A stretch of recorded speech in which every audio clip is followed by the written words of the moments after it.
Chodesh Tov, I'd like to take a minute to look at the phrase משנכנס Adar, Marbin בשמחה. So it means literally that one who enters the month of Adar increases in joy.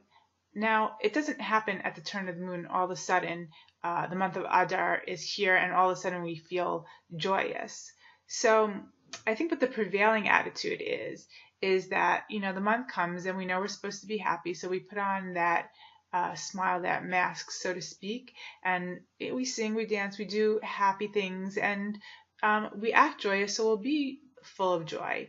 And of course, the holiday of Purim is within this month, and that makes it incumbent upon us to do certain acts to increase joy, like we give matanot li'avyonim, we give money to the poor and needy, and we make mishloach manot, and we send care packages to increase the goodwill amongst neighbors and friends, and we have a festive meal for our family and our friends, and all these things that we do for other people are supposed to increase joy, because we know there's no greater joy than doing things for others. But I would like to understand this phrase as it presents itself. What does it mean, משנכנס Adar Marbin בשמחה? So I want to break it apart and understand the words. First of all, it's no mistake that we read Parshat Truma, which is about building the Mishkan in Adar, which they say stands for Aleph Dar, the place where Aleph, the one and only, the omnipotent, omniscient, omnipresent, the one God, we build a Dar, a Dira, a dwelling place for God, which is the Mishkan. And this is what we read about in Parshat Truma. We do it in the first week of Adar. So there's something about, having that dwelling place for God amongst us, that brings us joy. But I'd also like to discuss simcha, which I heard a rabbi the other day, that simcha comprises of the words sam moach, what you put in your mind. And we all know that what we put in our mind can either make us or break us. And in order to have simcha, what you put in your mind can benefit you great, your health and your future. And if we put the last letter of simcha is the hey, if we put God in the forefront of our consciousness, this will increase in joy.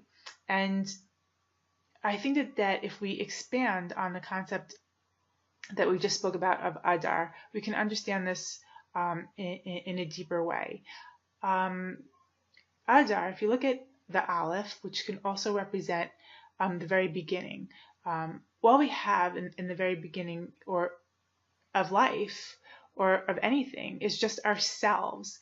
And within ourselves, we all have God. We don't have today a Mishkan or a Beit HaMikdash that functions with the presence of God in it, but what we all have is the ability to build Bilvavi Mishkan Evna, to build a sanctuary within us to house God.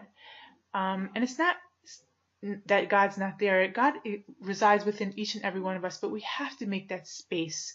We have to access it.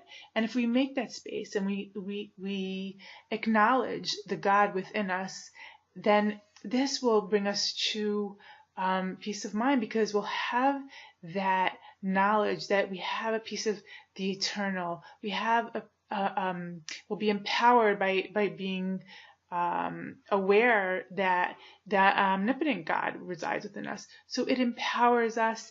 It gives us peace of mind. It gives us a security of knowing that wherever we are, there's God within. And there's no greater simcha knowing that you carry God with you wherever you go. So if we put this if we delve into this concept and know and understand that we'll be okay because there is God within us, that we house God, this will bring us to true simcha. So I wish the all the best for you, a Chodesh Tov, a Shabbat Shalom, and be well.